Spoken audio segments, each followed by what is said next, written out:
Hello and a delightful welcome to Enterprise Morning on Enterprise TV. We are more than glad to be in your space with everything that's worth the conversation right now.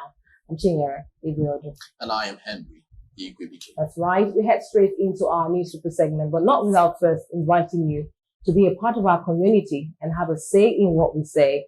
We have Enterprise TV 7 across all social media. You may subscribe, comment, like, and share. Without further ado, let's begin with the Daily Trust. On the Daily Trust this morning, we have road crashes, killed 295, injures 315 in 3 months. Yes, and still on the Daily Trust newspaper, we have a speaker overrules a member calling for suspension of a cybersecurity levy. Right. We also have PDP kicks as plot to impeach Fubara Thickings. Yes, I think that's all we have for on the Daily Trust. Okay, so Henry, let's stay on the story. Speaker overrules a member calling for suspension of cybersecurity levy. To do justice to this topic this morning, or on our newspaper review segment, is no other than a household name, Emeka Madulago. He's a seasoned journalist. Thank you very much. Thank you. Okay, thank you. Good morning. All right. So, Emeka, look at this report here. Speaker overrules member calling for suspension of cybersecurity levy. Now, there was an outrage on Monday when this surfaced on mainstream and even social media.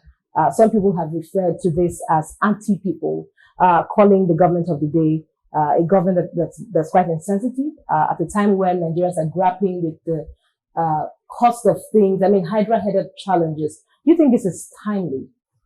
Well, remember, actually, just like what you say, doing the right thing at the wrong time.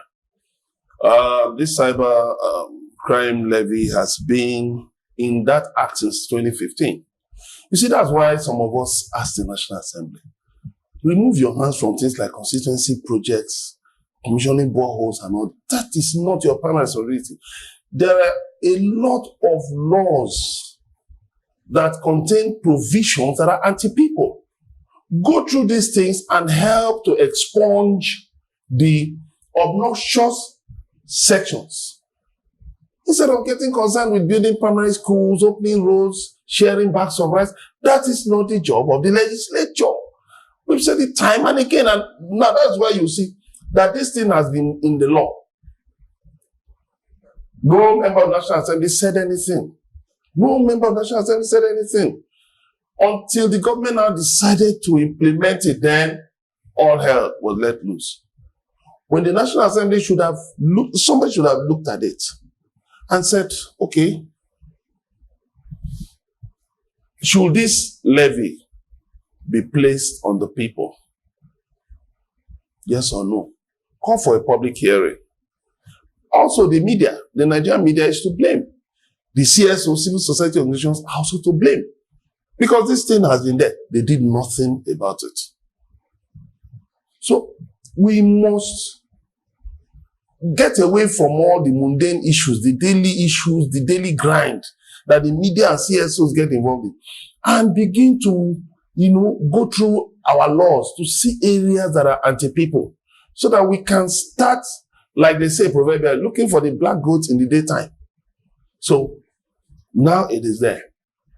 There was an amendment to that law recently, which was signed by the president. Yet the member who was calling for the suspension was there. What was his contribution? His or her contribution to debate about that amendment? So after the horse has bolted from the stable, you are now raising the alarm. How does that work? All right. So, Emeka, speak to us on how this will impact an already dying economy, seeing that Nigerians are grappling with high cost of power, high cost of food. And I mean, everything has just been on the increase since this government came to the center. Yeah. Well, it's going to place heavier burden on an already overburdened citizen. One. Two, the government has been unable to attract even $1 of a foreign direct investment in almost 1 year of the existence of this administration. So it's now looking inwards to shore up our revenue. Of course, in a situation like we have right now, there are, I think, 5 things that the government tries to do, according to economic theories. One is to raise taxes. Two is to raise import duties. Three is to remove subsidies. Then the other two, I'll remember. But the thing is that the government has done those 5 basic things. It has raised import duties. It has removed subsidies. It has is increasing taxes. And then of course looking for foreign investment. And raising exports. Yes, those are the other two. Are raising exports. But the sad thing is that our mainstay, which is crude oil, unfortunately, we've not been able to push up the quantity exported. Sadly, instead of us trying to push to the OPEC quota of between 2.3 million barrels per day and 2.5 million barrels per day, we have now dropped to 1.23 million barrels per day because of the rampant oil theft in the Niger Delta. That's why you see, despite the efforts of President Bola Tinubu to bring investors into the oil industry, they've not yielded anything. Look at Qatar, that they were hoping will come. Of course, the Qatar, from back sources say that Qatar said, how can we invest in the oil industry when the oil majors, the big names from the big countries are pulling out? What are we exactly going to invest in? So you see that we are not even ramping up exports. Our mainstay, crude oil, at the export level is going down. So what are we going to do? If we keep increasing taxes, we've increased import duties, we've increased taxes, we've removed subsidies, but we are not ramping up exports. That is the danger. That is the danger, because you cannot tax citizens beyond their ability to pay. Beyond a certain level of income, there's a certain level of income beyond which you cannot tax people. Just like you cannot go to a bank and borrow and ask for a loan beyond a certain level, beyond 1/3 of your income. Right. Very true. All right. So they will just, at a point, all of this is just going to be meaningless. Okay. You'll have to drop them. Right. So quickly, let's move on to our next daily. This is coming from the Vanguard newspaper. And the big story here says Lagos Calabar Coastal Highway LP PDP rep Afenifere kick against Umahi battles at Tinku. Right, still on the Vanguard, we have military withdrawals troops from Okwama. Yes, and still there we have Naira depreciation depreciates further as the dollar sells to BDCs wobble. Okay. So that's about that's about what we have for here. So finally, Emeka, the Nigerian government has withdrawn the military from Okwama. So does that mean they have succeeded in ramping up all they were supposed to do, especially getting those that massacred military men? Have they been able to get all of them?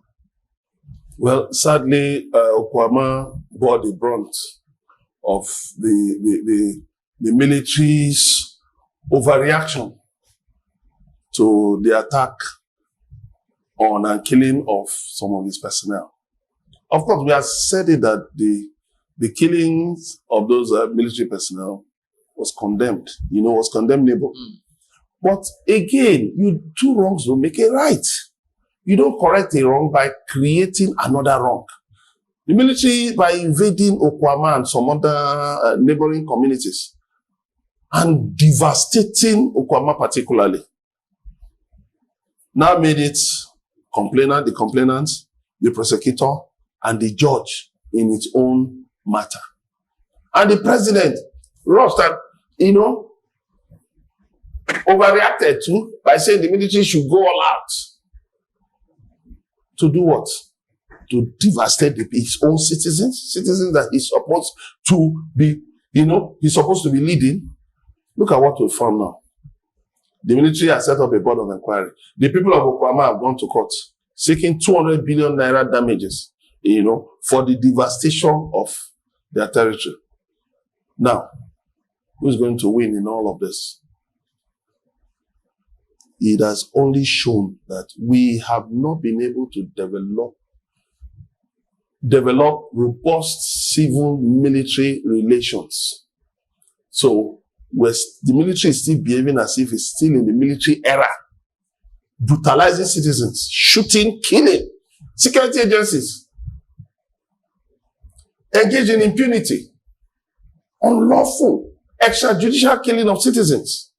The other day, the military went and abducted a journalist, an editor, and hid him for 11 days. They came out and was issuing a specious, laughable, and ridiculous statement, trying to justify a criminal act. What do we say to all of this? We are undermining our democracy. We have the security agencies have the duty to protect the citizens, not to brutalize the citizens. But this invasion of it's just the latest in the series of unlawful actions carried out by security agencies against the citizens. Will I talk about the over 19 military checkpoints in the southeast? Or the numerous police checkpoints across the southeast and the south-south? What are they looking for? They have to be disbanded. They have to be disbanded. Because it's giving the impression of conquered territories. And we cannot be vassals in our fatherland. We reject that. So,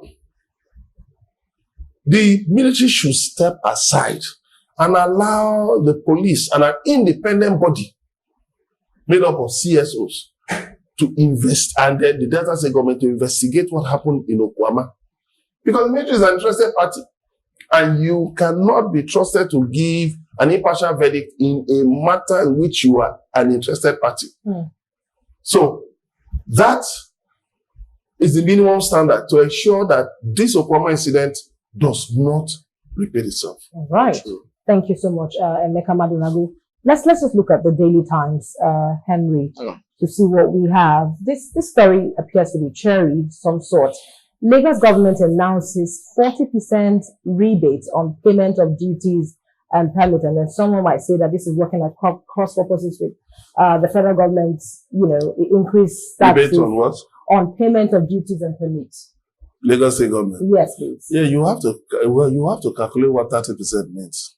40%. 40%, yes. You have to calculate what it means because, you see, our leaders have mastered the art of subterfuge, ruling by subterfuge. You give something with the right hand and take it with the left hand. Yes, ordinarily is a welcome development, 40% rebate on duties and taxes. But it's also to ensure that that these things are not being taken through another route by the government. It's unfortunate. The government itself has created a trust deficit. So Nigerians don't believe it.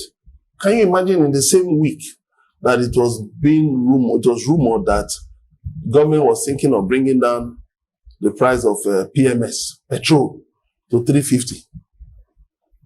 That we suddenly had fuel scarcity. And people were buying fuel for as much as 1,100. So the situation, this country has become a land of absurdities. So when you see things like that, just say, they've come again with their usual, propaganda. But I hope they'll be responsible enough to sail through on this and come out clean and be honest with the people on this. Let them provide enough details and let us see it in action. Okay, implementation, that is. Yes. All right, thank you so much. Henry, you have something on the Daily Times? I think that's the best we have on the Daily Times newspaper. Okay. Yes.